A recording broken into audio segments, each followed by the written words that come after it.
અત્યારના સમયમાં લોકો અને ખાસ કરીને જે બાળકો છે ફાસ્ટ ફૂડ તરફ વળી રહ્યા છે, ત્યારે અમદાવાદ શહેરમાં સોલા ભાગવત વિદ્યાપીઠના પરિસરમાં આપણી ભૂલાઈ રહેલી જે વાનગીઓ છે એનો સાત્વિક મહોત્સવ ચાલી રહ્યો છે. સોલા ભાગવત વિદ્યાપીઠના પરિસરમાં શનિવારથી શરૂ થયેલો આ મહોત્સવ 31 ડિસેમ્બર એટલે કે આવતીકાલે મંગળવાર સુધી ચાલવાનો છે. અને વધારે કોઈ ચર્ચા કરીને તમને કંટાળો આપવાના બદલે સીધો લઈ જઈશ આ મહોત્સવમાં, જ્યાં અમારા વાઇબ્સ ઓફ ઇન્ડિયાના કેમેરામેન કૃણાલ કનોડિયા અને રિપોર્ટર શ્લોક પહોંચી ગયા હતા. અને આ મહોત્સવમાં ગુજરાત, સૌરાષ્ટ્ર અને રાજ્ય બહારથી જે જાત ભાતની સ્વાદિષ્ટ વાનગીઓ, સ્વાદિષ્ટ અને પૌષ્ટિક વાનગીઓ લઈને આવ્યા છે એ લોકોએ અને આ મહોત્સવના જે આયોજક છે તેમણે વાતચીતમાં શું કહ્યું, ચાલો સાંભળીએ અને સાથે સાથે આ ફૂડ ફેસ્ટિવલના સુંદર મજાના દ્રશ્યોને પણ માણીએ. હું આ સંસ્થાની અંદર સચિવ તરીકે કામ કરું છું અને આ સાત્વિક ફૂડ ફેસ્ટિવલ છે એ અમે 2004થી શરૂ કર્યો છે. આ અમારો 22મું એડિશન છે અને આ વખતે સાત્વિકમાં તમે 400થી પણ વધારે દેશી અને પરંપરાગત આપણી વિસરાતી વાનગીઓનો સ્વાદ અહીંયા માનવા માટે ઘણા બધા લોકો આવ્યા છે છેલ્લા 2 દિવસની અંદર. આ ઉપરાંત અહીંયા જે તમે જ્યાં ઊભા છે ત્યાં હળદે ઓર્ગેનિક રીતે ઉત્પાદિત ખેત પેદાશો 100થી પણ વધારે ખેડૂતો અહીંયા વેચવા માટે આવ્યા છે. અને તમે જોઈ શકો છો કે આ સાત્વિકની અંદર ગુજરાતની વિવિધતા સાથે ગુજરાત બહારની પણ વિવિધતા આવી છે. અહીંયા તમને ડાંગની થાળી મળશે, અહીંયા તમને પંચમહાલની થાળી મળશે, અહીંયા તમને અરવલની થાળી મળશે, તો અહીંયા તમને ઉત્તર ગુજરાતની. તો આપણી જે વિવિધતા છે એ વિવિધતાને અમે અહીંયા લાવવાની કોશિશ કરી છે. આ સાથે અમે કોશિશ કરી છે કે દરેક સ્ટોલ ઉપર મિનિમમ ઓછામાં ઓછી 2 વાનગીઓ આપણે મિલેટની હોય, કે જેથી કરીને આપણું મિલેટ છે એ લોકોના ડીશોમાં જાય અને જેના કારણે જે આપણે રોજિંદા જીવનની અંદર ઘઉં ચોખા ઉપર નિર્ભર થઈ ગયા છે એની જગ્યાએ બાકી પણ મિલેટ આપણા આહારમાં આવે, જેથી કરીને આપણે પણ હેલ્ધી બનીએ અને આપણો સમાજ પણ હેલ્ધી બનીએ એ માટેના અમે પ્રયત્ન કરી રહ્યા છે. અને છેલ્લા 2 દિવસની અંદર અમદાવાદી લોકો આ ફૂડ ફેસ્ટિવલને બહુ સારી રીતે એન્જોય કરી રહ્યા છે અને હજુ પણ 2 દિવસ આ ફેસ્ટિવલમાં લોકો આવશે અને જે 400 પરંપરાગત વાનગી છે એનો સ્વાદ માણશે.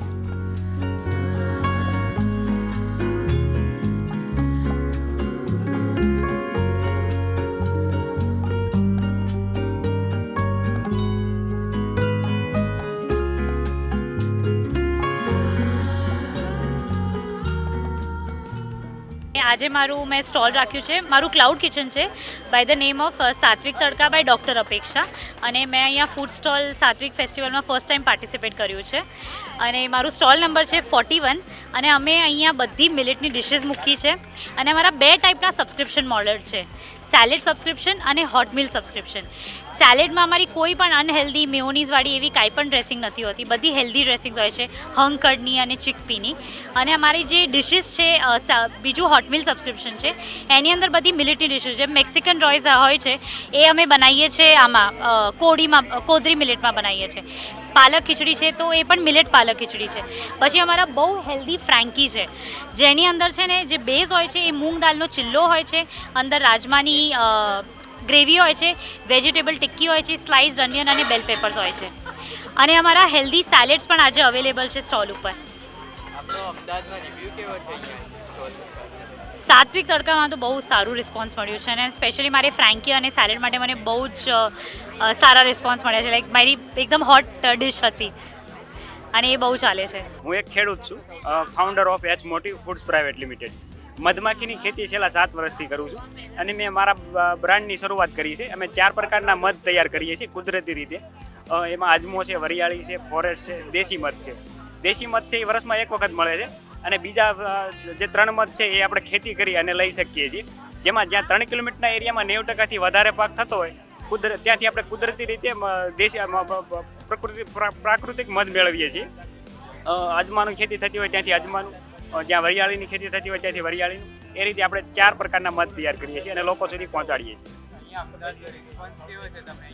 જોરદાર. અહીં ખાસ કરીને તો એવા લોકો આવે છે જે હેલ્થ કોન્શિયસ હોય, જે હેલ્થને સમજતા હોય, જેને ખ્યાલ હોય ઓર્ગેનિક ખાવું હોય, એ લોકો અહીં કણે આવે છે અને લોકો ખરીદી કરે છે.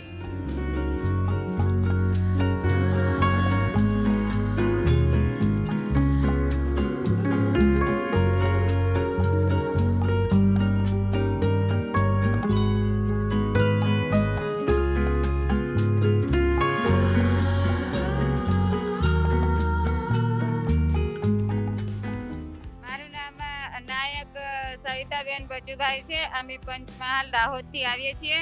આમાં અમારો ફૂડ ફેસ્ટિવલમાં અમારો સ્ટોલ છે 63 નંબરનો.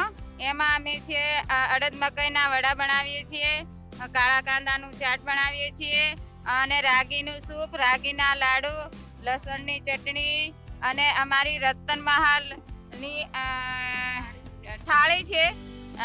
એ અમારું બારિયાનું દાહોદ જિલ્લાનું ફૂડ દેશી લોકોનો ખોરાક છે, એનો સ્ટોલ છે. आचार्य जय इंदौर के पास में देवास है, वहाँ मेरा निवास है. इंदौर में मेरे और दूसरे देवास के साइड शाजापुर में हम एक प्रोजेक्ट लेके चल रहे हैं और हमारा एकमात्र उद्देश्य है कि सर्वे भवन्तु सुखिनः. और पहला सुख है निरोगी काया, और निरोगी काया रखने के लिए मन मस्तिष्क के साथ में आहार सबसे ज़्यादा. और यही चीज़ मैं पिछले 3 साल से अहमदाबाद आ रहा हूँ. राजस्थान जैसलमेर.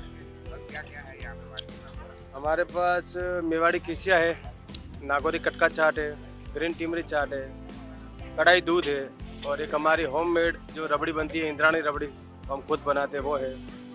जलेबी है. बहुत बढ़िया रिस्पॉन्स है, बहुत बढ़िया. हम मैं लगातार 2010 से आता हूँ, हर साल आता हूँ.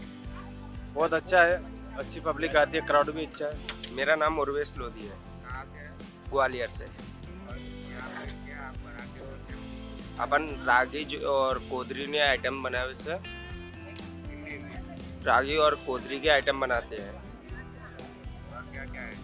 अपने पास रागी ज्वार की टिक्की है, रागी ज्वार ओट्सनी टिक्की एंड कॉर्न पेटिस, केसर मावा बाटी, चीकू एंड पाइनएप्पल हलवा एंड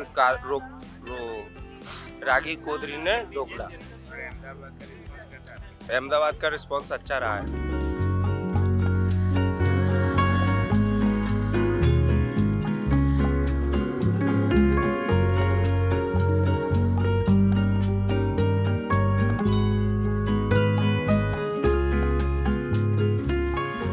આ મહોત્સવમાં આ વર્ષે ગરમ વાનગીના કુલ 60 સ્ટોલ છે, જેમાં 400થી પણ વધારે પારંપરિક વાનગીઓ શહેરીજનો માણી રહ્યા છે.